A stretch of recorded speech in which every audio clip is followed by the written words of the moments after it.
What made Eze, the servant boy, to be a rich man? Well, let's find out. Amaefula was no ordinary man in Igbo land. A successful businessman, he had carved a niche for himself in the thriving world of plumbing materials. Known for his relentless drive, honesty, and unparalleled work ethic, he had shops spread across several major towns in the southeast of Nigeria: Nnewi, Aba, Enugu, and even Lagos. His name alone was a brand that promised quality and trust. His success did not come easily, but through hard work and a keen understanding of the needs of his customers. Amaefula had built an empire. Amaefula's life had always been intertwined with his business. From his early days as a young apprentice, learning the trade, he knew that success was rooted in humility, respect for others, and the importance of building strong relationships. His father had once told him, "It is not just what you make that matters, but how you make it." Amaefula has taken those words to heart. Though he had many employees in his shops, there was one servant who stood out among the rest: Eze.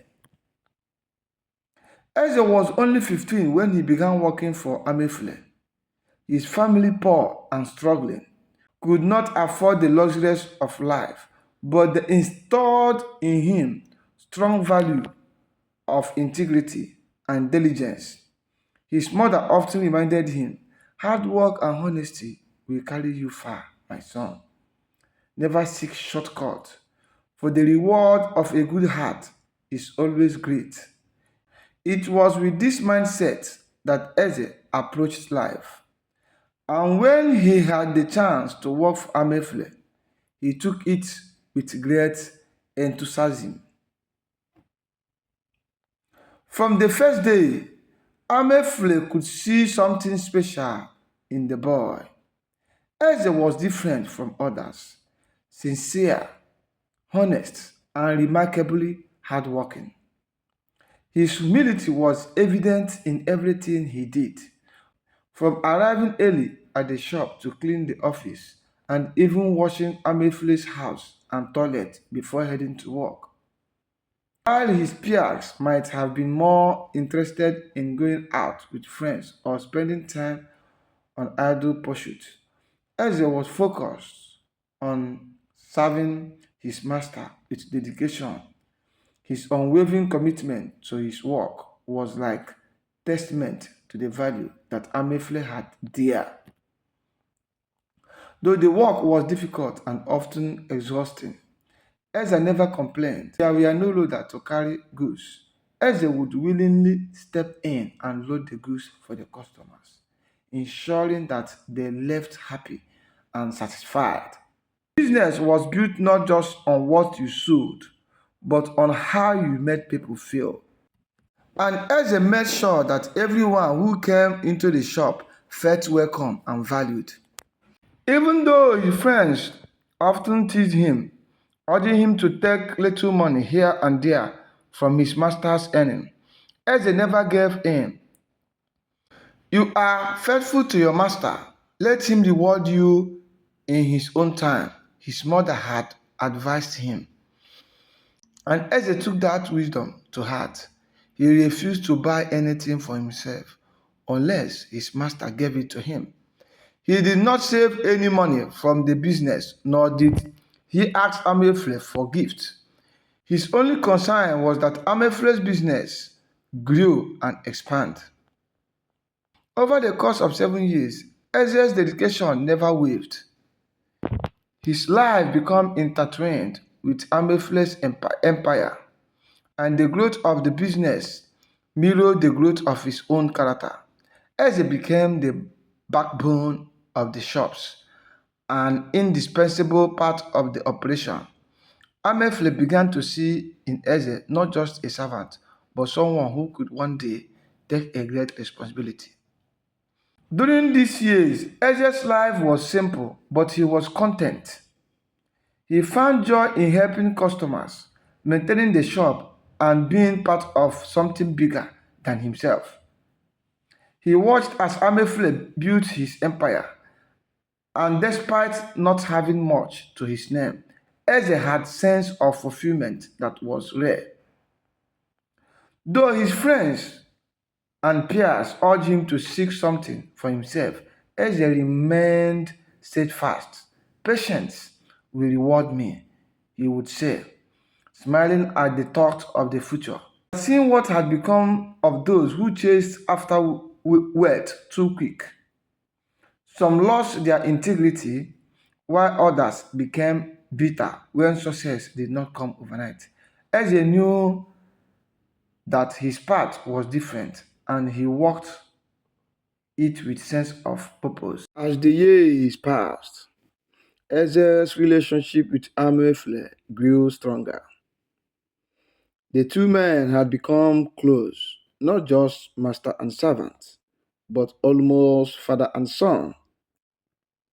As they began to understand the intricacies of the business, the importance of building relationship with the supplier, the value of offering competitive prices, and the art of negotiation. Amwefle often took him aside to teach him the deeper aspect of the business world.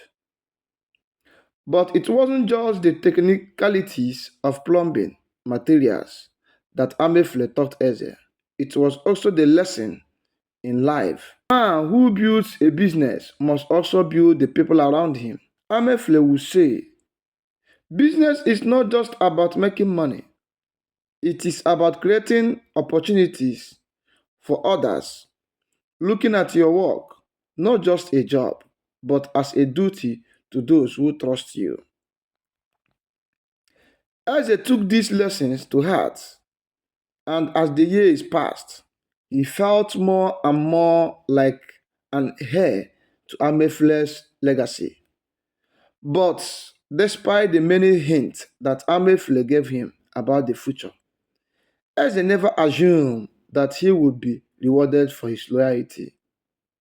He continued to work hard, never expecting anything in return, and always putting Amefle's business first.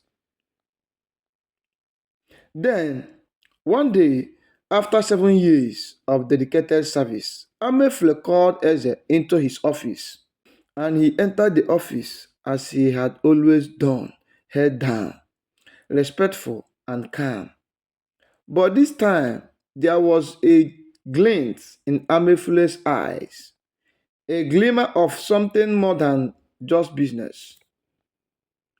Eze, Amefle said, his voice warm but firm. You have served me well for 7 years. Your dedication, your loyalty, your hard work have not gone unnoticed. You have helped me build this business from ground up, and I owe you more than just a thank.